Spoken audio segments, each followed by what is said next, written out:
Assalamualaikum warahmatullahi wabarakatuh. Saya dari kelompok 3 akan menjelaskan progres tugas kalkulus dari pertemuan pertama sampai terakhir. Kelompok 3 sendiri terdiri dari Aji Sopian, Ahmad Rojak, Faradika Linggar Adi Pratama, Farhan Muzaki Syauki, Indra Maulana. Saya di sini akan menjelaskan tentang turunan. Nah, bisa dilihat turunan sendiri merupakan pengukuran terhadap bagaimana fungsi berubah seiring perubahan nilai yang dimasukkan.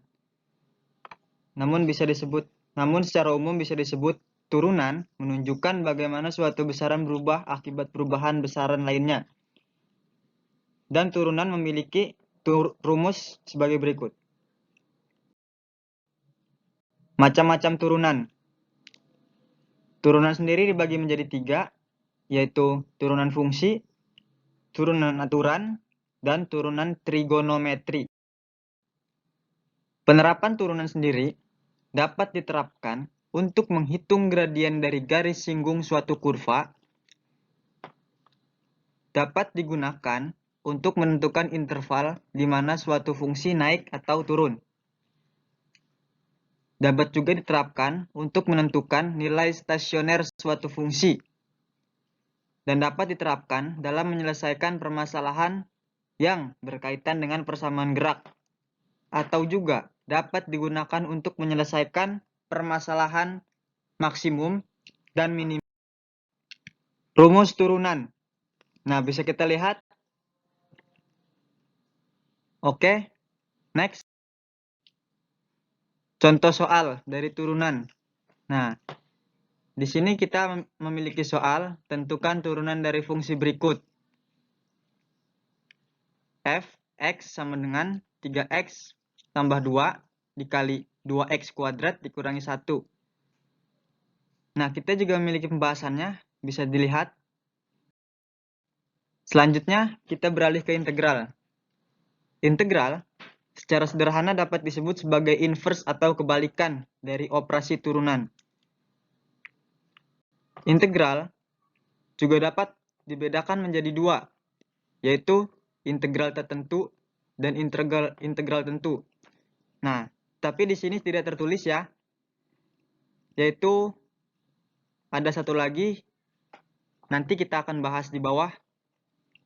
Integral tertentu merujuk pada definisi integral sebagai inverse atau kebalikan dari suatu turunan. Sedangkan integral tentu didefinisikan sebagai jumlahan suatu daerah yang dibatasi kurva atau persamaan tertentu. Contoh penerapan integral. Integral dapat dimanfaatkan dalam berbagai bidang. Pada bidang matematika dan teknik, integral digunakan untuk menghitung volume benda putar, dan luasan pada kurva. Pada bidang fisika, pemanfaatan integral digunakan untuk menghitung dan menganalisis rangkaian arus listrik, medan magnet, dan sebagainya. Dalam bidang ekonomi sendiri, integral digunakan untuk menentukan persamaan dan fungsi yang berkaitan dengan ekonomi, konsumsi, marginal, dan sebagainya. Rumus integral. Bisa kita lihat sendiri keterangan di sini. K sama dengan koefisien, X sama dengan variabel, N sama dengan pangkat atau derajat dari variabel, C sebagai konstanta. Nah, sifat integral sendiri bisa kita lihat.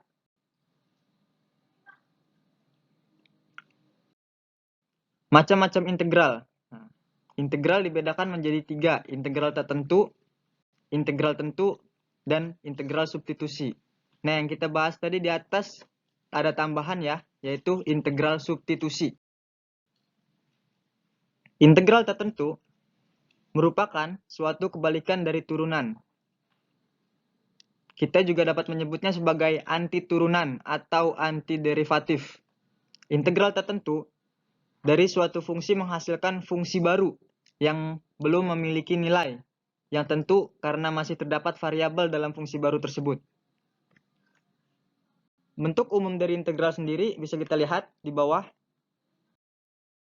Integral tentu. Nah, selanjutnya kita akan membahas tentang integral tentu, yaitu dapat juga kita definisikan sebagai jumlahan suatu daerah yang dibatasi kurva atau persamaan tertentu. Berbeda dari integral tentu memiliki nilai tertentu karena batas yang ditentukan sudah jelas. Nah, bisa kita lihat juga di bawah ini ya. Next. Di sini ketiga ada integral substitusi. Beberapa permasalahan atau integral suatu fungsi dapat diselesaikan dengan integral substitusi jika terdapat perkalian fungsi dengan salah satu fungsi merupakan turunan dari fungsi lain. Di sini bisa kita lihat juga contohnya. Kita misalkan saja U sama dengan 1/2 X kuadrat ditambah 3, maka DU per DX sama dengan X, sehingga X DX sama dengan DU. Sekian, terima kasih. Kurang lebihnya saya mohon maaf. Wabillahi taufiq wal hidayah. Wassalamualaikum warahmatullahi wabarakatuh.